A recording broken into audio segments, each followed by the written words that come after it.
These are the times F1 drivers humiliated their opponents. I think they touch again. Drives into him. Good job,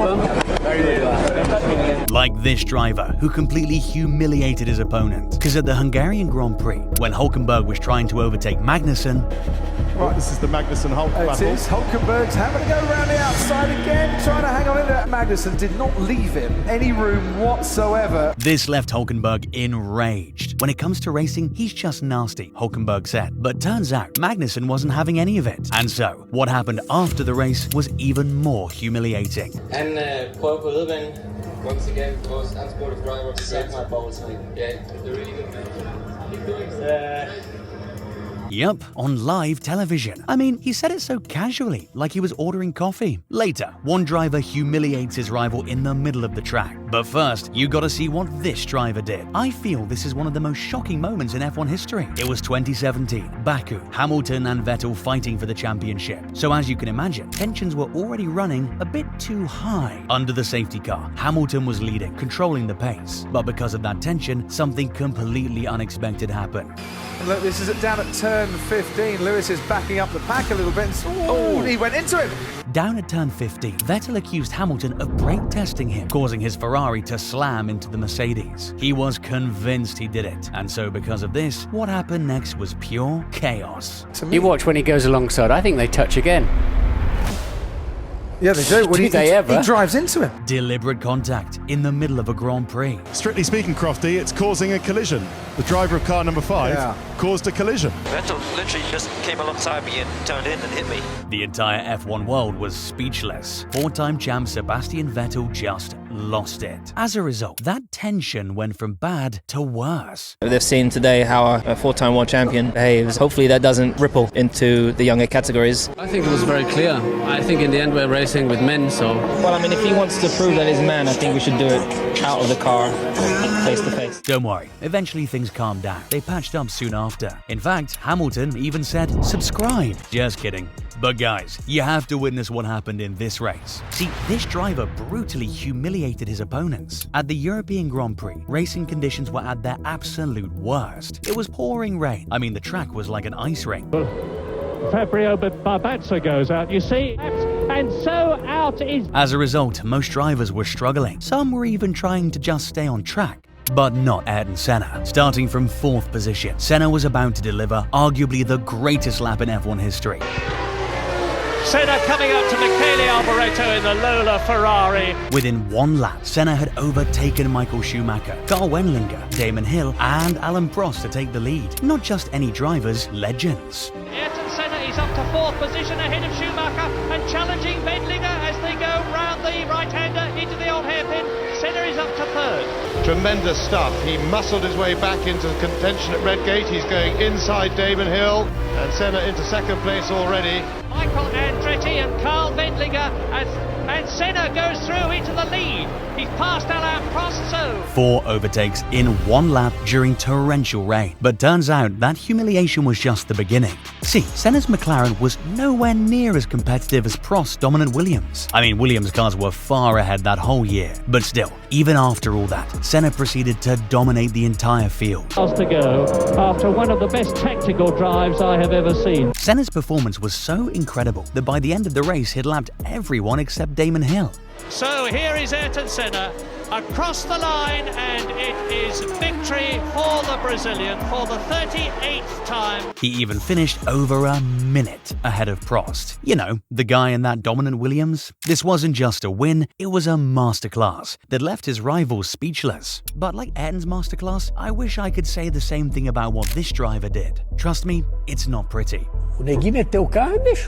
When this 3-time champion said something so shocking, it got him banned from the F1 paddock. Nelson Piquet used a racist slur to describe Lewis Hamilton. As you can imagine, the reaction to it was immediate and explosive. Piquet twice used a racially offensive expression in Portuguese when referring to Hamilton during a Brazilian podcast last November. F1 condemned it instantly. The entire F1 community turned against Piquet. He was banned from the paddock and allegedly trying to get his legacy forever tarnished. This showed the message. There's no place for racism in motorsport. In response, even Hamilton said, it's more than language. These archaic mindsets need to change and have have no place in our sport. I've been surrounded by these attitudes and targeted my whole life. There's been plenty of time to learn. Time has come for action. But look, now that you've reached the top 3 humiliating moments, as you know, things are gonna get much more insane. Like the incredible comeback that happened in Japan. Kimi Raikkonen, known for his ice-cold composure, but also his ruthless driving. At the 2005 Japanese Grand Prix, Kimi started from 17th position. Clearly McLaren wasn't the fastest car, and as you might know, overtaking at Suzuka is notoriously difficult. So in that position, things would be tough for any driver.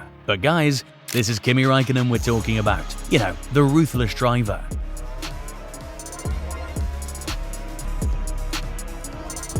Lap after lap, he carved through the field with surgical precision. The fastest man on the track is Kimi Raikkonen in the McLaren, who also started from the back of the grid. But even after that, after all that overtaking, he was still behind the leader, Renault's Giancarlo Fisichella. Back out again. There's Fisichella. He takes the lead back again, and that is the margin. Now, in this case, where only a few laps were left, any driver would take it easy and bring home P2. After all, he started from P17. But no, Kimi said, your second place, and made his move.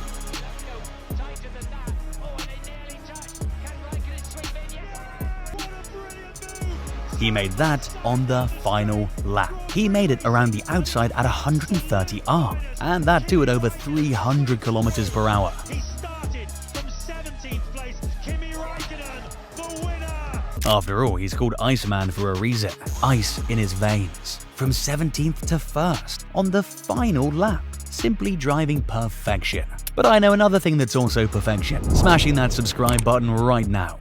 But speaking of Raikkonen and smashing, this driver humiliated his opponent so much that it shocked everyone. Max Verstappen and Kimi Raikkonen, the young lion and the Iceman. Verstappen a bit later on the brakes, yes he is, and he pushes Kimi Raikkonen wide. Do I have to let the Red Bull pass because his only interest is pushing me off the circuit completely?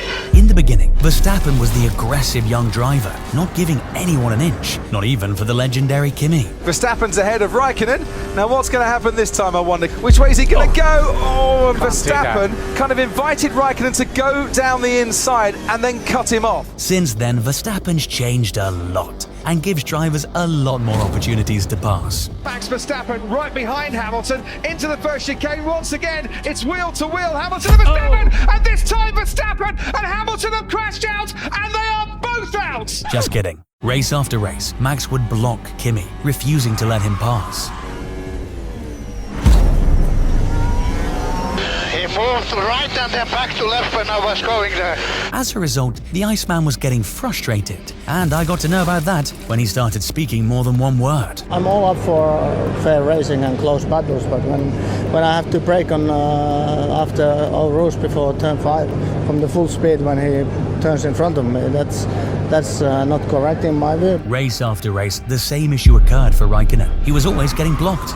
And so, when the opportunity finally came for revenge, Raikkonen took it. At the US Grand Prix, Verstappen fought with Kimi for the podium. As laps went down, tension increased. Both were on it for a while. But Raikkonen was holding down Verstappen. I mean, do you even blame him after what he's been through? Clearly, there was no chance Raikkonen was going to let Verstappen through legally. Yup, legally. Because on the last lap, after everything they both had been through, Verstappen threw a Hail Mary. Now Max Verstappen, if Kimi is trying to hold him up, has got the opportunity, goes down the inside, Max Verstappen! After staying the entire race behind Raikkonen, Verstappen overtook him for the podium.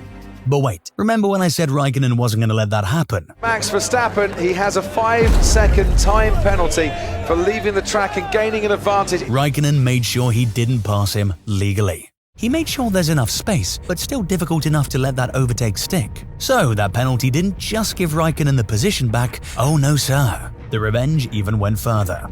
Here we go. Kimi's on his way, and Max is deep in conversation, telling Sid just how good that move was. He's about to become a cuckoo, isn't he? Going to the cool-down room, thinking you're about to go and get the trophy. Kimi's arrived. But then get removed? That's humiliating. Again.